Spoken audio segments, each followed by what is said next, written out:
دوای ئەوەی لە 9 حوزەیرانی ساڵی ڕابردوودا چەکدارانی بەناو دەوڵەتی ئیسلامی مووسڵیان کۆنتڕۆڵ کرد، ویلایەتە یەکگرتووەکانی ئەمریکا پشتیوانی خۆی بۆ سوپای عێراق و هێزەکانی پێشمەرگە دەربڕی و لەو چوارچێوێدا لە ڕووی سەربازی مرۆییەوە هاوکاریەکانی ڕەوانەی عێراق کرد و لە ڕێگەی بەغداوە کە ڕستە و پێداویستی سەربازی ڕەوانەی هێزەکانی پێشمەرگە کرد.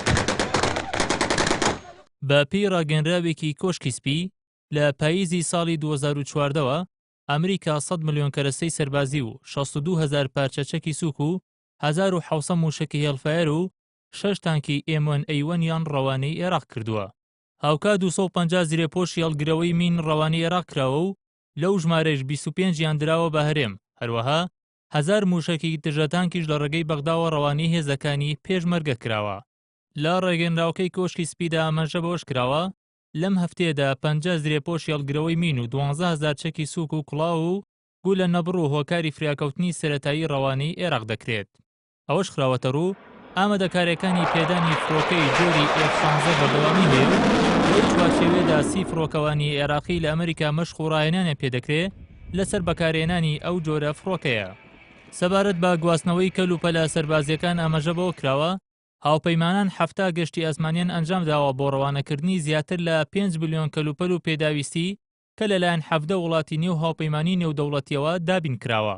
سەبارەت بە خەرجیەکان کۆشکی سپی ئاماژەی بەوە کردووە 1 ملیار و 600 ملیۆن دلار دابین کراوە بۆ ڕاهێنانی چەکدارانی عێراق و پێشمەرگە و چەکدارە خۆبەخشەکان. هاوکات 6500 سەرباز لە بنکە سەربازیەکانی ئەلئەسەد و بێسمایە و تاجی و هەولێر مەشق و ڕاهێنانیان پێکراوە کە لە ناویاندا هێزەکانی پێشمەرگەی تێدا بوو و لە ئێستاشدا زیاتر لە 4900 سەرباز مەشق و ڕاهێنانیان پێدەکرێت. سەبارەت بە هاوکاریە مرۆیەکان ئاماژە بەو دراوە لە 2014دا ئەمریکا زیاتر لە 407 ملیۆن دلاری بۆ هاریکاری مرۆیی بەخشیوە بە عێراق. کۆشکی سپی ئاماژەی بەوەش کردووە کەرەستە و پێداویستی سەربازی تر ڕەوانەی عێراق دەکرێت کە لە نێویاندا زرێپۆش و سیسمی پەیوەندیکردنی پێشکەوتوو و چەندین کەرەستەی تری سەربازی تێدایە. لە ئێستاشدا حەیدەر عەبادی سەرۆکوەزیرانی عێراق بە مەبەستی بەدەستهێنانی هاوکاری سەربازی زیاتر بۆ هێزە عێراقیەکان لەگەڵ بەرپرسانی واشنگتۆن لە گفتوگۆدای و ئاماژە بۆ دەکات باراک ئۆباما پابەندبوونی وڵاتەکەی نیشانداوە بۆ هاریکاریکردنی عێراق با بڕی 200 ملیۆن دلاری تر بۆ بوارە مرۆییەکان. بەرهەم ساڵح NRT